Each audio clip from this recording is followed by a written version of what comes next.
Assalamu alaikum wa rahmatullahi ta'ala wa barakatuh. Bienvenue ici à Alger, au Palais des Ries, pour un nouveau numéro de Valeurs et Engagements. Nous avons évoqué dans nos premiers numéros la religion comme système de valeurs fondatrice et nous nous sommes intéressés aux mécanismes par lesquels elle imprègne les valeurs sociales, économiques et politiques. Nous avons vu combien les valeurs fondamentales musulmanes sont immuables alors que tout ce qu'il y a autour évolue, change, parfois dans des sens contradictoires, négatifs, en tout cas pour nous autres musulmans et pour l'humanité.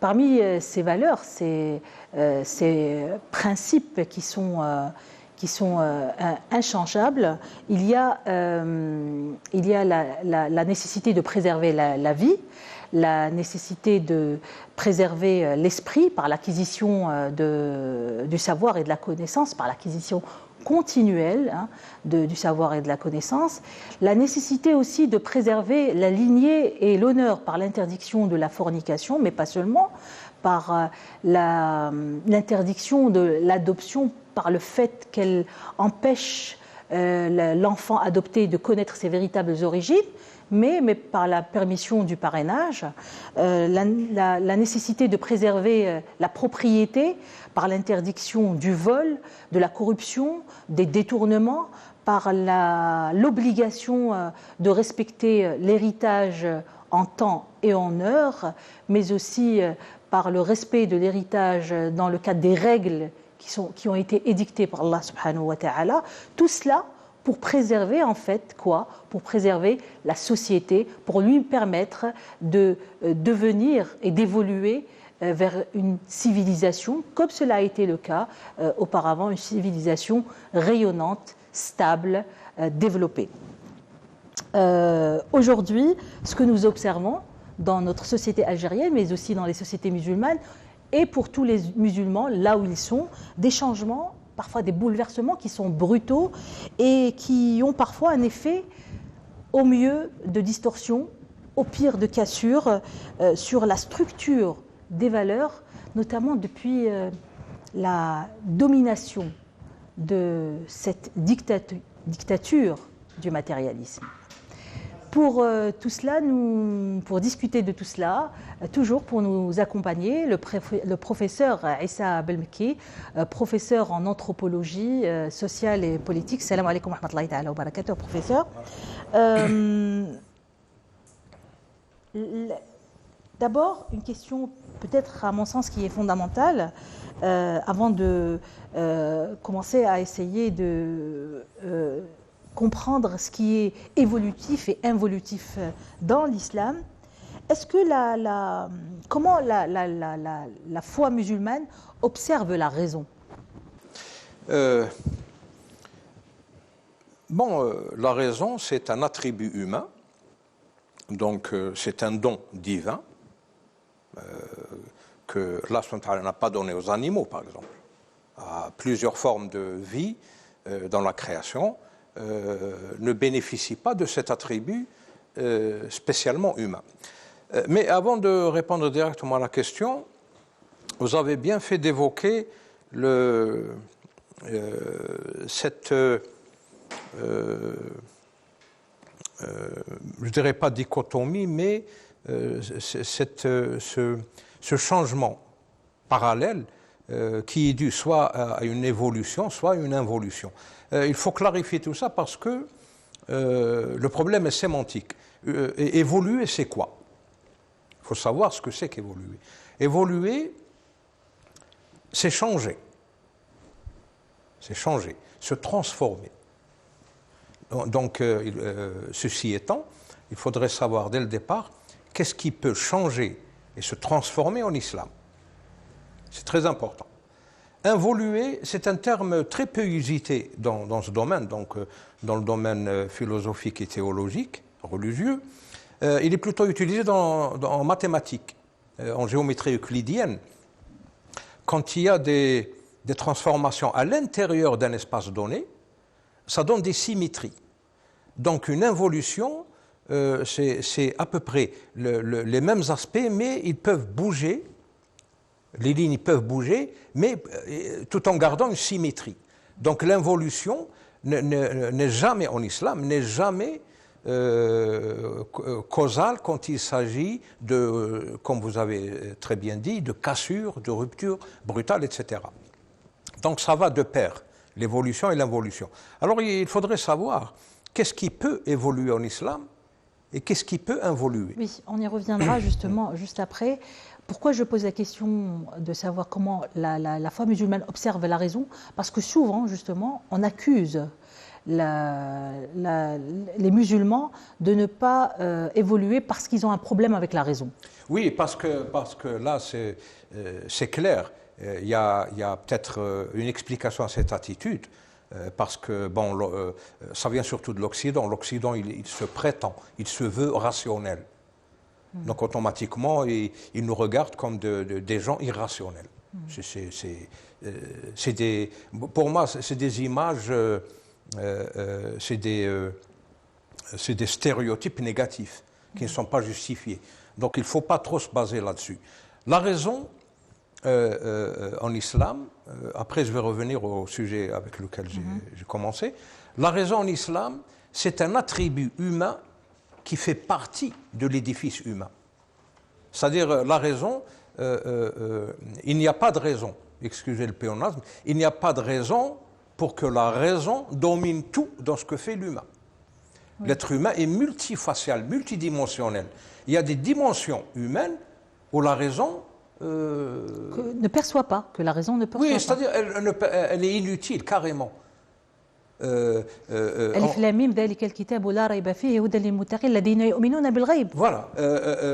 Déjà, l'iman bil ghaib, eux, pratiquement, ils n'y croient plus. Hein. Ils disent que c'est irrationnel. C'est irrationnel. Oui. Bon, mais ce n'est pas raisonnable. Mais pourquoi? Parce qu'ils rejettent la notion de dogme. En Occident, on ne reconnaît plus le dogme, surtout dans le domaine religieux. On le reconnaît dans le domaine philosophique, mais plus dans le domaine religieux. C'est-à-dire que quand il s'agit de religion, en religion, et même en philosophie, il y a ce qu'on appelle la dogmatique théologique. Ça n'existe plus dans le système éducatif occidental. Pourquoi? Parce que pour eux, qui dit dogme, le dogme, c'est quoi? C'est une je dirais pas vérité, entre guillemets, parce qu'une vérité peut être subjective. La vérité n'est pas forcément objective, elle peut être subjective. Ce sont deux mondes contigus, l'objectivité et la subjectivité. Il y a même une école en philosophie du droit qui s'appelle le subjectivisme, alors que le droit, il a un aspect objectif. Donc, la raison en islam, c'est un attribut humain qui a un rôle à jouer, mais il a un rôle à jouer, il n'est pas là pour tout couvrir, parce qu'il y a des choses que la raison ne peut pas percevoir. Ne peut pas percevoir. D'ailleurs... Et ça, justement, ça fait partie de la foi. C'est-à-dire qu'il doit être définitivement clair aux musulmans, qui ne doivent pas aussi tout le temps être dans cette position d'essayer d'expliquer ou de se justifier, même si on a peut-être l'impression de le faire ici à travers cette question, mais aussi pour ceux qui ne croient pas en cette religion, que cette question-là de raison, de ce qu'ils pensent eux, être raisonnable ou irraisonnable ou illogique, que c'est une question de foi pour un musulman. Certaines choses sont en rapport avec la foi. On y croit ou on n'y croit pas. Ça n'empêche pas que là où la raison doit sévir, elle sévira. Bien sûr, il y a même une école juridique qui est basée sur la raison. C'est Madras al-Ra'i, le Hanafiya. Madras Imam Abu Hanifa, al-Nu'man. Ils s'appellent Madras al-Ra'i. Donc là, la raison, le rationalisme, je préfère la rationalité parce que j'aime pas les ismes, je suis allergique aux ismes. La rationalité, elle a une part de roi dans le fiqh hanafi. Donc, ra'i n'est pas interdit en islam. Mais il y a des choses, il y a des domaines. L'être humain, il est multidimensionnel. Il y a des aspects que la science ne peut pas couvrir, ne peut pas étudier. Il y a des domaines qui sont hors de portée de la science. Mais Allah subhanahu wa ta'ala nous a donné les moyens de les percevoir et de les étudier, mais avec les éléments adéquats. La raison n'est pas l'élément universel pour étudier tout ce qui concerne l'homme, l'être humain. Il y a le physique, le rationnel, il y a le normal, le paranormal. C'est un monde dualistique. Hein. À chaque aspect, il y a un aspect contraire. Le fait qu'il soit aspect contraire, ça ne veut pas dire qu'il n'existe pas. Il existe, mais on n'a peut-être pas les moyens de faire des investigations poussées, parce que c'est une question d'organes sensoriels, d'organes de perception, etc. Donc, la raison en islam, elle existe. Elle existe. Il y a des domaines très larges qui sont confiés à la raison.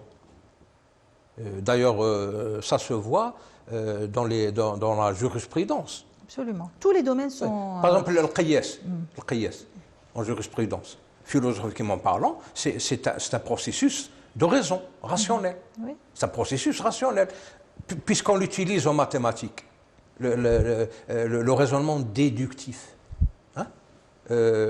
Inductif, déductif, ça c'est la raison, mais ça existe dans la jurisprudence. Donc la raison n'est pas bannie en islam. Mais la conception de la raison en islam, elle est très proche de la critique de la raison pure d'Emmanuel Kant. Kant, dans sa critique de la raison pure, il a posé les limites de la raison. Il a posé les limites. La raison n'est pas illimitée. Mais en Occident, pour des raisons objectives qui sortent un peu du cadre de l'émission, ils ne veulent plus entendre de dogmes religieux. La dogmatique théologique, c'est fini. C'est la laïcité devenue laïcisme, donc anti-religion. C'est une attitude anti-religieuse, intrinsèquement anti-religieuse. Donc on ne veut pas parler de dogmes. Et justement, pour revenir au thème que vous avez abordé dès le début, ce qui ne change pas en islam, ce qui n'évolue pas, ce qui est hors de question d'évoluer, c'est le dogme. On ne peut pas transformer ou changer le dogme. Ça, c'est des choses qui ne changent pas. Ça, c'est, même si on doit les aborder sous des angles involutifs. Très bien. Mais pas sous des angles évolutifs. Le dogme ne change pas. Donc ça, c'est un aspect déjà, parce que c'est un peu la pierre angulaire. Vous avez un édifice, un système de valeurs, comme vous avez dit, un système, surtout le système de valeurs musulman en islam, c'est un système cosmique qui régit tout le cosmos, tout l'univers. Tout l'univers est régi par les lois de l'islam. Seulement, quand il s'agit de l'être humain, ces lois sont exprimées dans la langue que comprend l'être humain, et selon le mode que comprend l'être humain. Mais quand il s'agit de planètes, même du domaine animal ou végétal ou minéral, les mêmes lois existent, mais elles fonctionnent selon le mode de vie de ces autres réanies. Le réanie animal, végétal. Les animaux, dans le sens intrinsèque de l'islam, sont des musulmans. Ils ne désobéissent pas aux lois divines. Donc, ils sont soumis à Dieu. Volontairement ou volontairement, ils ont une raison ou ils n'ont pas de raison. En tout cas, ils appliquent la loi divine. Et cette loi divine, elle a une forte partie de rationalité. Parce que une des pierres angulaires de la religion musulmane, c'est justement son droit, le droit musulman. Et le droit musulman est pratiquement rationnel. Il n'y a pas d'irrationalité dans le dogme musulman. Quand on y voit de plus près, quand on est ouvert à l'esprit de la loi en islam, le droit musulman, c'est un droit rationnel. Très bien. Et justement, avant de décortiquer ce qui est évolutif de ce qui ne l'est pas, quelle part donne l'islam à la vie? À la vie, la pensée, la recherche. Quelle part l'islam donne à cela? Écoutez, le premier verset de la révélation, Iqra, ça veut tout dire. Ar-Rahmanu 'allama al-Qur'an. علم بالقلم علم الإنسان علمه البيان. البيان c'est quoi? C'est un processus rationnel. C'est-à-dire l'objectif est d'arriver justement oui, للبيان. Oui, le bayan ou le tabyin, le mantiq, la logique. D'ailleurs, les 5 valeurs dont vous avez parlé, le kulliyat al-khams, c'est un processus rationnel pur. D'ailleurs, ulama al-mantiq, les logiciens utilisent, c'est universel. Même les anciens rhéteurs de l'Antiquité utilisaient ces 5 valeurs, ces 5 principes universels, comme des règles mnémotechniques. Dans chaque discours, ils doivent être présents pour que le message passe de façon rationnelle. Mais le problème, c'est que l'écho de la religion dans la psyché humaine, il est subjectif.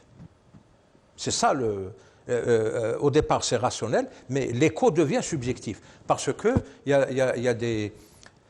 a une part d'humain, il y a le cœur, il y a le fouad, je ne sais pas comment on appelle ça en français, le fouad, le jawarih, le wujdan. Tout ça, c'est des mots qui n'existent pas en français, dans les langues lughat al-ajamiyya. Le wujdan, le fouad, le qalb. L'imam Abu Hamd Ghazali a très bien expliqué ça, donc son kitab Ihya Ulumuddin. Mais il l'a expliqué en arabe.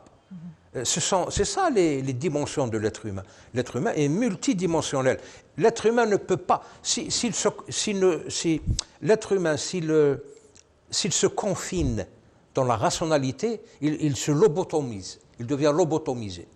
Il va déconnecter des dimensions de son entité, des possibilités que Dieu lui a données. Il va se lobotomiser lui-même. Très bien. Il fut un temps où un musulman pouvait vivre ses spécificités religieuses et en second degré culturel, etc., pleinement, sans avoir à peut-être trop se poser de questions. Aujourd'hui, c'est pas carrément impossible, c'est impossible. Que ce soit à cause des réseaux sociaux, à cause des différents médias de l'information.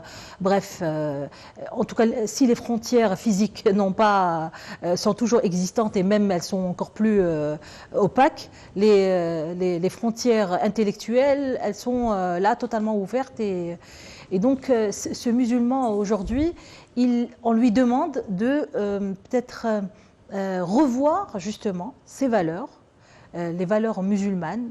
On ne lui dit pas revois comme ça directement les valeurs musulmanes, mais ça vient comme ça, comme des petites attaques, et on lui donne aussi le rechange, on lui donne d'autres valeurs, la protection de la femme, les droits de l'enfant, une autre façon de voir le droit à la vie, etc., le droit à la diversité, avec tout ce que cela comporte comme notion négative.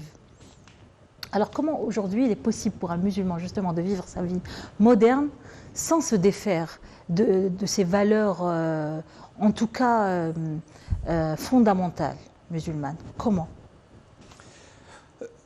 Le problème est méthodologique. Le manzouma tarbawiya en général, c'est-à-dire le système éducatif en général. Quand je dis système éducatif, il n'y a pas que l'école. La mosquée fait partie du système éducatif. L'usine, la rue, le quartier, la famille, la cellule fondamentale. Tout ça, c'est le système éducatif. Parce que c'est ça l'environnement dans lequel le projet d'adulte apparaît. L'enfant, le petit enfant, c'est un projet d'adulte vivant. Il apparaît dans cet environnement global. Il va grandir. Il y a une jeunesse de cette psyché humaine qui deviendra un jour adulte dans cet environnement. C'est ça le système éducatif. Alors quand il y a des déviances dans des parties de ce système éducatif, ou des anomies, comme on l'a dit la dernière fois, c'est un terme qui a été forgé par Durkheim, c'est-à-dire ces anomies donnent naissance à des phénomènes d'atavisme, de déviance sociale, de criminalité, etc. Quand le tout, c'est pour ça que vous avez bien fait de reciter plutôt les 5 principes fondamentaux, parce que vous avez cité en dernier lieu la préservation de la société. La société, c'est quoi? C'est une structure. Une structure doit être intégrée, c'est-à-dire toutes ces parties doivent travailler ensemble. Elles ne doivent pas être contradictoires, antagonistes, etc. Donc, que fait l'Occident? D'abord, il a une vision stéréotypée de l'Orient, enfin des musulmans. Les musulmans font partie de l'Orient. Entre parenthèses, je vous une parenthèse, l'Orient, ce n'est pas l'Est. Hein. L'Est, c'est un point cardinal, mais l'Orient, c'est un espace géopolitique. Parce qu'il y a des gens, un jour, je voyais dans un réseau social un jeune Marocain qui a dit « Moi, je n'ai pas appris à l'école marocaine ou française que je suis à l'ouest ou à l'est de qui que ce soit. Mais l'Orient, tu es un oriental, que tu le veuilles ou pas, tu es un oriental, parce que ta civilisation est orientale. Mais l'Orient, la racine du mot Orient, c'est orienter, le verbe orienter. C'est la direction vers laquelle on s'oriente. Pourquoi? Parce que l'Orient, qu'on appelle aujourd'hui le Moyen-Orient, c'est le point de départ de la civilisation humaine. Donc les humains, où qu'ils soient, se réorientent vers cette partie du monde. Et c'est même le russe, il a le même Orient que l'anglais. Hein. C'est le Moyen-Orient. Donc une société qui est une structure doit être intégrée à elle-même, elle doit combattre les antagonismes, les frottements, les causes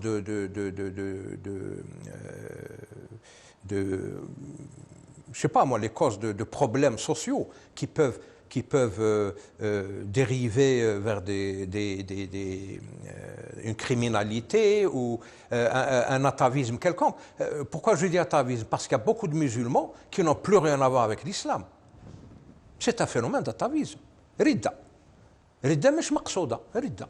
Il y a un phénomène atavique que les musulmans sont en train de vivre. Pourquoi? Parce qu'il y a une culture occidentale comment dire, muhaymina,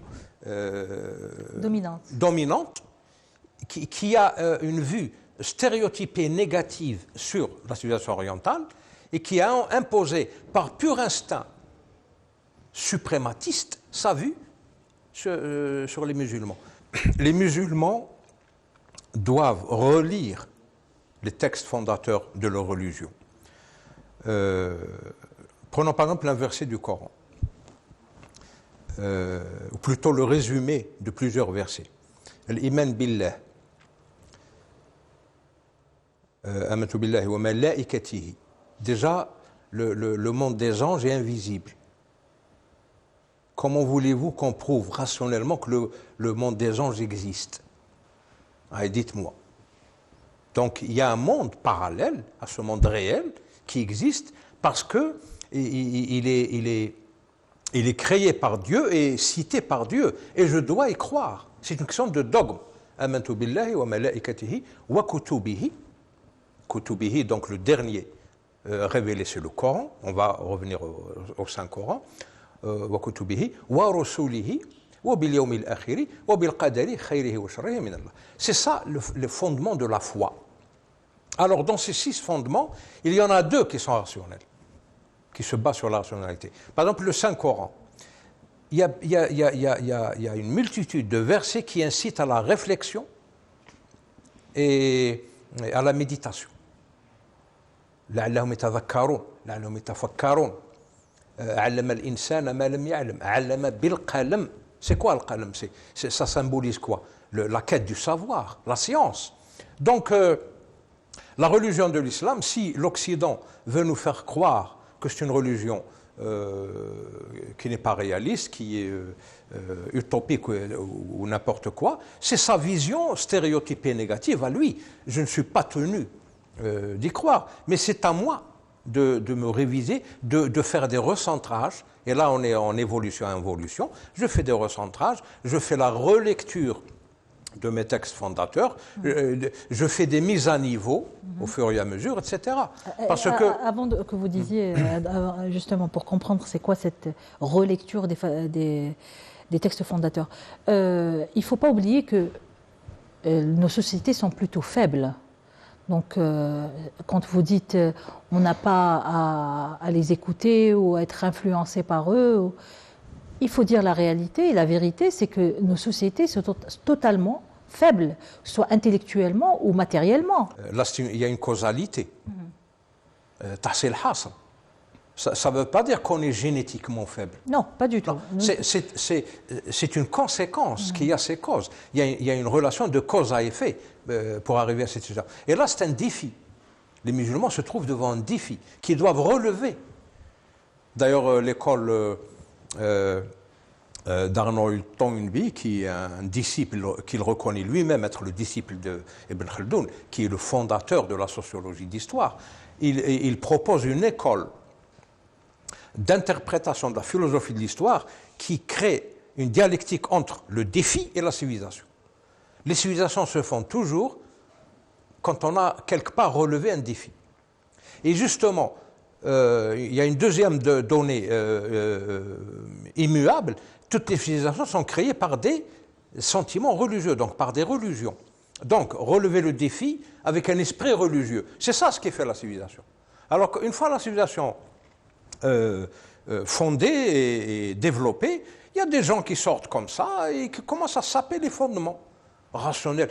Mais la méthode expérimentale, par exemple, dans la recherche scientifique, est-ce qu'on peut l'appliquer à Dieu? Non, évidemment que non.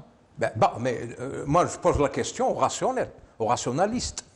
Est-ce qu'on peut l'appliquer à Dieu? À Dieu en tant qu'entité. On ne peut pas. Non, mais sur son la méthode expérimentale, oui, c'est le laboratoire, oui, c'est la quantité. C'est peser, mesurer, oui, bien sûr. reproduire, etc.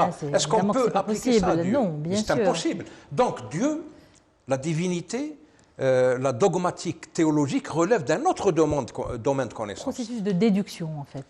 L'induction est liée à l'intérieur. Ça, c'est au niveau de la méthode. Oui. Mais le domaine de connaissance. Non, bien sûr. Le domaine de connaissance, ce n'est pas le domaine de connaissance scientifique. Ça ne veut pas dire qu'il n'existe pas parce qu'il n'est pas scientifique.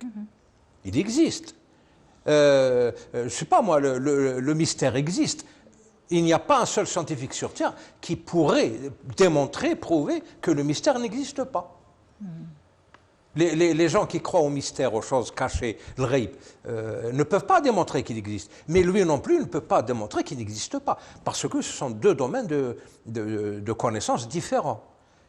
Mais l'être humain, il a, dans ses dimensions, il est multidimensionnel, il a les moyens, s'il veut, d'embrasser tous les domaines de connaissance, sans qu'un domaine nuise à l'autre.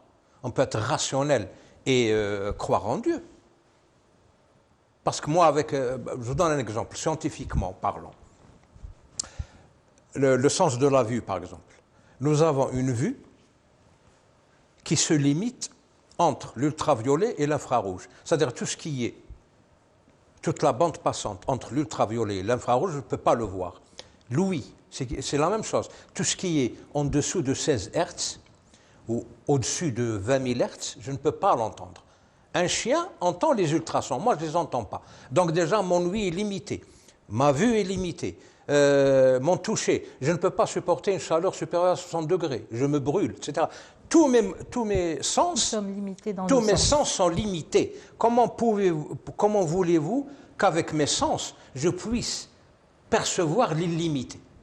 Je suis limité physiquement. Donc les rationalistes, ils limitent la connaissance à ce qui est physique. Et pourtant, nous avons dans l'univers la preuve de l'illimité. Oui, non, c'est-à-dire que les rationalistes, ils limitent toute la phénoménologie de la vie dans ses aspects physiques. Oui. Bon, moi, je suis limité physiquement. Donc, je ne vais en connaître qu'une partie et je vais perdre l'occasion de savoir 99,999% de toute l'histoire. D'ailleurs, alors c'est comme ça qu'il faut aborder ce problème. Le rationalisme, l'islam n'est pas contre, mais il ne se limite pas à ça. Il est beaucoup plus grand, beaucoup plus étendu que ça. Le domaine de la foi musulmane, du dogme musulman, il est plus étendu que le domaine que peut couvrir la raison humaine. C'est limité, la raison humaine. C'est limité. On peut, par exemple... Elle est limitée par ses connaissances dans un moment X, en tout cas. Même par ses motivations. Par exemple, on peut très bien détruire le monde à partir d'un raisonnement rationnel. Je fais un raisonnement rationnel, je détruis le monde. Donc la raison, elle n'est pas inattaquable. Ça dépend de l'usage qu'on en fait. Donc elle ne peut pas être universelle. Elle ne peut pas couvrir tous les domaines de connaissance. C'est ça, l'islam c'est ça. Vous avez une partie des domaines de connaissance, une partie de l'univers que vous pouvez embrasser et percevoir avec votre raison, mais il y a d'autres parties auxquelles vous devez croire Le ghaib, l'iman bil ghaib, c'est un principe de foi, dogmatique, c'est un dogme. Si vous ne croyez pas au ghaib, votre foi est incomplète. Ou alors là, vous n'avez pas la foi. Donc, il y a des domaines que la raison ne peut pas couvrir. Et quand on veut bien les découvrir, ben, on a les moyens, on a les instruments pour le faire. Mais l'Occident, il est devenu théophobe. C'est-à-dire, il déteste Dieu. Il le déteste. Pour l'Occident, je vous dis, parce que bon, je le connais très bien, l'Occident, j'y ai passé une grande partie de ma vie, il ne s'arrête plus à la question Dieu existe ou n'existe pas. Qu'il existe ou qu'il n'existe pas, il le déteste. C'est la théophobie. Donc, il va se lancer dans une seule direction, une seule direction, c'est la destruction de la foi religieuse. Donc la dogmatique théologique, il va par exemple la critiquer sous prétexte qu'elle n'est pas rationnelle, qu'elle ne relève pas du monde de la raison. C'est ça le problème. Il est très simple. Mais nous, les musulmans qui sommes concernés, il faut relever le défi. Il faut reprendre nos copies, revoir nos copies, reprendre notre itinéraire civilisation, etc., et trouver les solutions à tout ça. Nous avons des... Vous savez, j'ai posé la question à un jeune homme qui croit que les Arabes n'ont jamais produit de savants, n'ont jamais produit de personnalités scientifiques, etc. Je lui ai donné une liste de 27 noms, c'est tout ce que je pouvais mémoriser. Je lui ai dit, est-ce que tu peux me donner l'origine et l'époque où ont vécu ces personnages et qu'est-ce qu'ils ont fait? Eh bien, il les ignorait tout à fait. C'est des savants qui sont des références dans les universités étrangères. Alors, l'un est géographe, l'autre il est astronome, c'est des musulmans que les musulmans ignorent. Ils ne connaissent que les géographes occidentaux, que les astronomes occidentaux, que les astrophysiciens occidentaux, que les scientifiques occidentaux. Pourquoi? Parce qu'on est passé par une période de colonialisme destructeur, négativant, qui nous a coupé. Ça, c'est une rupture brutale de nos sources et de nos valeurs, et on a fini par croire, c'est-à-dire on s'est rendu à leur évidence, pas à l'évidence, à leur évidence, que nous sommes des gens arriérés, subjectifs, irrationnels, etc. Et maintenant, on adopte les normes occidentales sans trop réfléchir. Et puis on philosophe. Oh, l'islam, il a des problèmes, il y a des crises par-ci, des crises par-là, des problèmes d'adaptation. Non. Ce n'est pas l'islam, en fait, qui a des problèmes, c'est les musulmans qui ont des problèmes. Oui, mais le problème, c'est que déjà, nous avons une vue partielle de l'islam. J'ai parlé du système éducatif. C'est pas une forme de lâcheté que d'accuser justement l'islam au lieu de se prendre... C'est une déviance. J'ai parlé de système éducatif. Tous les systèmes éducatifs du monde musulman apprennent aux enfants que l'islam est apparu il y a 14 siècles. Alors que l'islam est apparu avec l'humanité. Adam alayhi salam était musulman. Son fils ou son petit-fils, Seth, était musulman. Le dernier prophète avant le déluge, Idriss, Enoch, était musulman. Nuh était musulman. Ibrahim était musulman. Tous les prophètes sont musulmans. Donc nous avons la religion agréée par Dieu. Absolument. La religion musulmane, c'est la seule religion agréée par Dieu. Toutes les autres religions peuvent s'inspirer de cet islam-là. Par exemple, le christianisme est une religion établie par le concile de Nicée. Elle s'est inspirée du message de Jésus.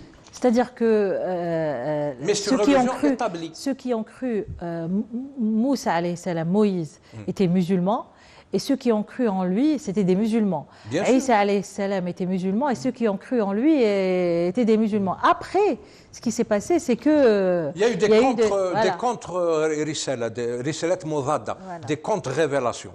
Le judaïsme a été établi 7 siècles après Moussa alayhi salam, mais personne ne prend en considération ce fait historique. Le judaïsme a été établi, donc c'est une religion anthropique. C'est l'homme qui l'a établi. Mais il s'est référé à une révélation. La révélation de Sidna Moussa alayhi salam, à la Torah. Mais à la Torah originelle. Oui. Pas à la Torah qu'ils ont actuellement. Parce que la Torah originelle il y a des bribes qui n'existent qu'entre les mains des Samaritains. La Torah originelle a disparu, comme l'évangile unique, Al-Injil, pas Al-Anajil. Il y a un seul évangile qui a été révélé à Jésus, fils de Marie, Jésus de Nazareth, et il a disparu. Les évangiles qu'on appelle aujourd'hui évangiles sont des livres édités, écrits par des êtres humains. Les 5 évangiles, canonisés, ils portent le nom de leur rédacteur. C'est pas la révélation, c'est pas ce qu'a révélé Gabriel à Jésus. Donc l'islam l'islam qui est la religion pour Dieu, nous on le considère comme ayant débuté uniquement il y a 14 siècles. Donc on parle de religion monothéiste, de religion abrahamique, de religion ceci, de religion. Il y a une seule religion et on l'a, c'est la nôtre. Ça ne veut pas dire qu'on doit sous-estimer ou ne pas reconnaître les autres, la ikraha fi ddin. Mais c'est un fait, que les systèmes éducatifs du monde musulman omettent d'apprendre aux enfants. Alors les enfants, ils grandissent comme quoi l'islam a été révélé à Mohammed alayhi salam, et c'est la dernière religion révélée, et ce qui a précédé, ça a la même valeur. Donc si les chrétiens, les judéo-chrétiens aujourd'hui ils sont dominants, ils dominent le monde, eh bien le musulman il a tendance à croire que son acquis religieux est supérieur au mien. Surtout que lui, il me regarde d'un œil suprématiste. Et puis il a les moyens de me faire m'agenouiller, il a les moyens de coercition pour ça. L'Occident, il est haggar, comme on dit dans le langage vernaculaire, haggar. Et il a les moyens de sa politique. Il est coercitif.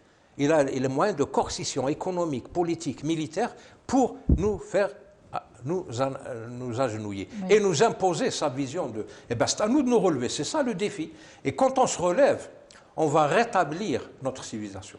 Parce que la civilisation est créée en relevant les défis. Mais avec waz'ad-dini, avec un sentiment religieux fort. Donc on doit récupérer notre sentiment religieux comme à ses débuts, et on doit relever les défis et nous remettre sur pied. Il y en a marre, et il faut arrêter de suivre ce qu'on nous dit de l'être. Ils ont tout pris. Vous savez, l'Occident, comme l'a dit Roger Garaudy, l'Occident est un accident. L'Occident s'est construit sur un patrimoine oriental de 5000 ans. Ils ont tout pris à l'Orient, mais ils ne le disent pas, ils ne le reconnaissent pas. 5000 ans d'histoire, hop, confisqués. Et puis ils nous disent, voilà, nous sommes la civilisation, nous sommes la rationalité, et vous êtes la subjectivité, l'irrationalité, vous n'avez rien fait, etc. Et c'est ça le problème. Ça. Donc il faut renverser un peu la vapeur, inverser la vapeur. Et là c'est ça le domaine d'évolution. On ne fait pas évoluer le dogme il est immuable. Là, on peut évoluer dans notre cercle de valeurs, dans notre monde de valeurs, on évolue, on crée des symétries, on se relève. C'est ça. Vous avez parlé de relecture tout à l'heure. La relecture de quoi? De tous les textes fondateurs. Parce que... c'est pas une remise en question. Ah là, non, non, relire. Pourquoi? Parce que quand vous lisez un texte... Quel est le problème avec l'ancienne lecture pour faire une relecture? Non, il n'y a pas de problème. Ah. C'est un mécanisme naturel. La lecture des textes fondateurs, par exemple, qui s'est faite disons, au Xe siècle. Vous parlez des textes législatifs? Non, fondateurs, le Coran, le Hadith, relire le Coran. Tous les textes, tout l'édifice, tout l'arsenal juridique, etc. Ils sont nombreux à demander la relecture du Coran. Ils ne sont pas forcément musulmans, ni... Non, mais pas dans l'esprit de remettre en question, non. D'accord. Non. Vous savez, maintenant, le web, il est plein de trucs agressifs comme ça. Vous voyez un titre comme ça, par exemple, le véritable rédacteur du Coran, le véritable auteur du Coran. Mohammed était un Nasrani nestorien. Ça c'est pour créer, c'est pour désarçonner, pour déséquilibrer l'esprit, enfin ce qui reste d'esprit chez les musulmans. Il y a un tas d'inepties, de bêtises qui se font. Et malheureusement, les réseaux sociaux, c'est un nivellement par le bas. Tout le monde les regarde et tout le monde les prend pour de l'argent comptant. Pourquoi? Parce qu'il y a un vide, il y a un déficit dans l'encadrement éducatif des sociétés musulmanes. Il y a un déficit. Il faut le dire, nous appliquons des programmes éducatifs étrangers, occidentaux. Par exemple, prenons par exemple le mot évolution. Vous avez dit évolution, évolution. Le mot évolution est considéré comme quelque chose de positif forcément. Non, déjà, non. Le mot évolution, en premier lieu. Déjà, le mot évolution, on le retrouve. On le retrouve dans une théorie. Oui, le darwinisme. Et dans une doctrine. La théorie, elle est dite scientifique et elle prétend expliquer la diversité de la vie. C'est l'évolutionnisme darwinien. Bon, évolution déjà, voilà comment ils l'ont engagé dans cet ordre d'idées. L'évolutionnisme, donc le transformisme, donc tout se transforme et la diversité, le foisonnement des formes de vie qui existent dérive d'une même forme de vie unique. Ce n'est pas ce que dit la religion. Et je dis bien une théorie pseudo-scientifique, dite scientifique. Mais il n'y a rien de scientifique. Je vais vous dire pourquoi ce n'est pas scientifique. La doctrine, elle est philosophique. L'évolutionnisme, c'est croire qu'il y a une suite de causalité qui expliquerait le changement dans une structure ou dans une totalité comme ça. Bon, ça, c'est une doctrine philosophique. C'est-à-dire que le mot évolution est très dangereux. Alors, ce que je voulais dire par relecture, quelqu'un qui lit les textes fondateurs au Xe siècle, ce n'est pas comme quelqu'un qui les lit au XXIe siècle. L'acquis scientifique et le savoir que possède un lecteur au XXe siècle n'est pas le même que... Bien sûr, bien sûr. Ne vous en faites pas, les fondements resteront les mêmes. Mais je vais relire mes textes avec d'autres lumières, sous d'autres projecteurs. Donc, je vais voir des choses que mes prédécesseurs n'ont pas vues. Vous voyez ce que je veux dire? Oui, bien sûr. Relire, ce n'est pas remettre en question.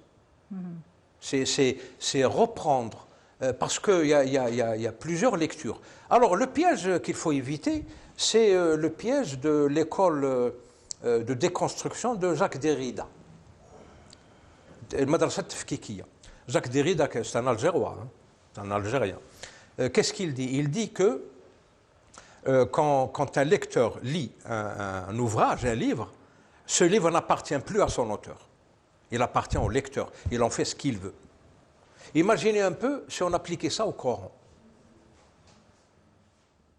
Alors, quelqu'un qui prend le Coran et se met à lire le Coran n'appartient plus à Dieu, ce n'est plus son verbe incréé, ça devient une propriété du lecteur, il en fait ce qu'il veut. C'est ça les écueils, les dangers à éviter. Et là, c'est le rôle du système éducatif. Moi, je ne dis pas que le système éducatif algérien ne doit pas enseigner l'école de déconstruction de Jacques Derrida à l'université, mais il doit la placer dans son contexte. Il doit faire apparaître aux étudiants les buts de cette école. Oui. C'est bon à savoir. C'est ça. Là, ça s'appelle c'est comme cela qu'on affronte le monde actuel. Voilà. Oui. Ça s'appelle la sociocritique. La sociocritique, c'est la lecture d'un livre, d'un ouvrage, mais une lecture totale. Vous lisez le texte. Vous le lisez de droite à gauche à droite, de haut en bas, de bas en haut, entre les lignes, recto verso. Et vous lisez même son auteur. Tout à fait, c'est très important. Vous lisez son auteur. Vous lisez l'époque où a vécu son auteur. Et s'il s'agit de Dieu, vous le lisez en tant que verbe incréé de Dieu. C'est comme ça qu'on ne dévie pas, on évite les déviances. Mais les systèmes éducatifs n'apprennent pas ça aux apprenants.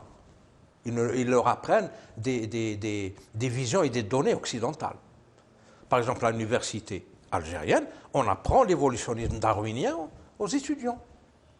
C'est-à-dire qu'un étudiant algérien, on ne lui apprend pas que l'être humain procède d'une génération spontanée. C'est-à-dire qu'il y a le principe de création divine.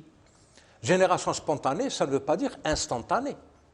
Peu importe combien ça a pris pour Dieu pour créer Adam et Hawa, mais Adam et Hawa ne descendent pas du singe.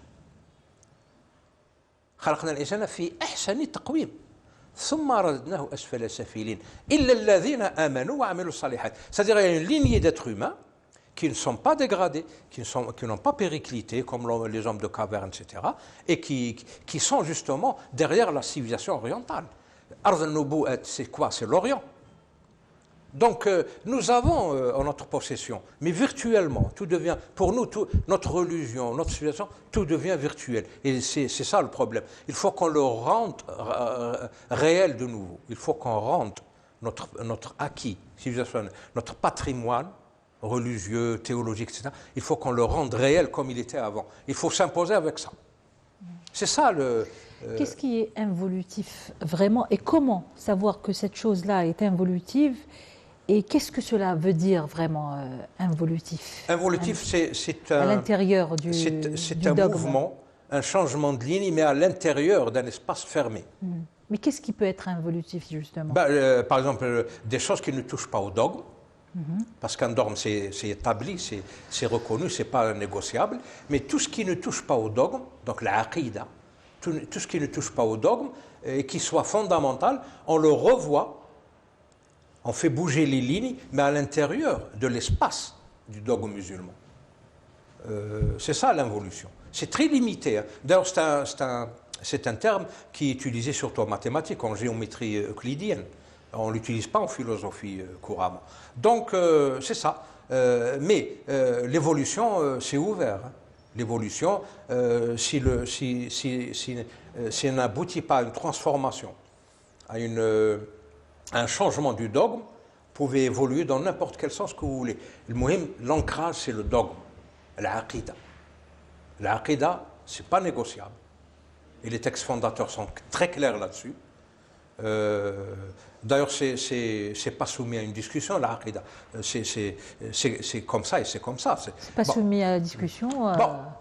Ceux qui la malheureusement, soumettent, en 14 siècles, ça a été soumis longtemps à la discussion. Ceux qui la soumettent à discussion n'y croient même pas. C'est pour ça qu'ils la discutent, parce qu'ils n'y croient pas. Mais quelqu'un qui croit à un dogme, il ne le discute pas. C'est une vérité établie, indiscutable. Sinon, c'est plus un dogme. C'est pas une raison pour tomber dans le dogmatisme, qui est négatif. Le dogmatisme a des aspects négatifs. Il n'est pas globalement négatif, mais il a des aspects négatifs, en ce sens qu'il limite justement le cadre de la raison. Il faut laisser faire la raison, mais dans le cadre des limites de la raison. Quand la raison touche aux frontières du mystère, de l'invisible, du ghaib, je dois prendre d'autres instruments pour continuer le voyage. Je ne peux pas rester uniquement ancré, attaché à ma pseudo-raison, etc. Je ne peux pas. D'ailleurs, c'est plutôt l'inverse qui se fait. Hein. Vous savez, les neurosciences, ce domaine nouveau de connaissance, de recherche, les neurosciences, les expériences Near Death Experience, les NDE, c'est les expériences. Il y a paraît-il, des gens qui meurent cliniquement mais qui reviennent à la vie. Ils racontent ce qu'ils ont vu. Mais ça a rendu musulmans deux sommités britanniques. Pourquoi? Parce que tout simplement, ils ont découvert qu'il y a un monde qu'on ne peut pas percevoir. Il y a un ghaib. Il y a deux grands savants, bon, leurs noms ne me reviennent pas, mais ils ont embrassé l'islam à cause de ça. Ils ont découvert qu'il y a des domaines de connaissances que la raison et la science ne peuvent pas couvrir. Donc il ne faut pas se lobotomiser comme ça. Mais il ne faut pas non plus tomber dans les khorafet, dans le charlatanisme, dans la mystification.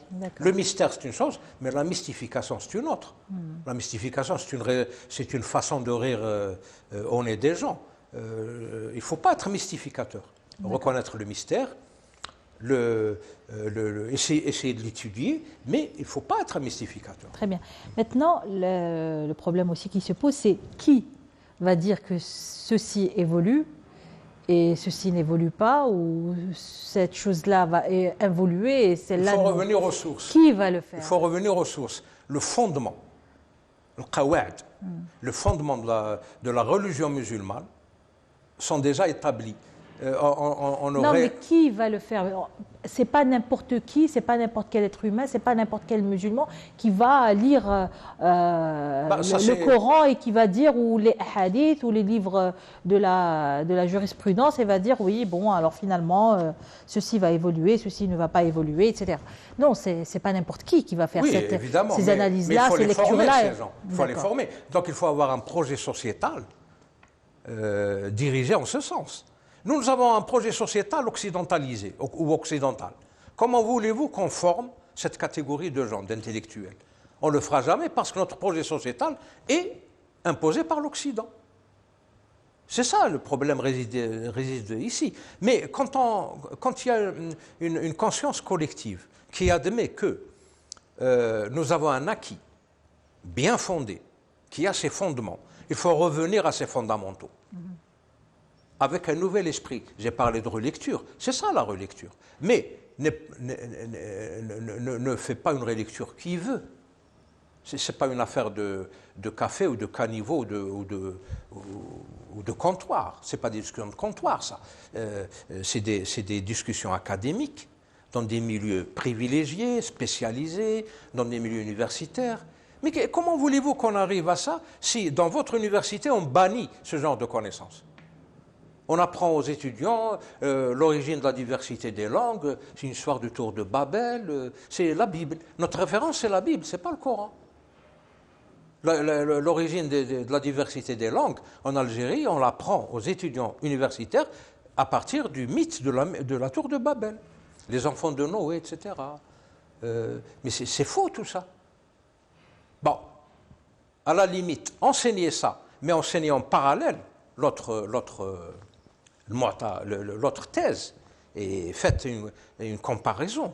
Voilà ce qu'ils disent, voilà ce que nous avons, etc. Et laissez les gens décider. C'est comme ça qu'on pourrait former une élite intellectuelle bien armée, bien équipée pour rentrer dans ces domaines-là.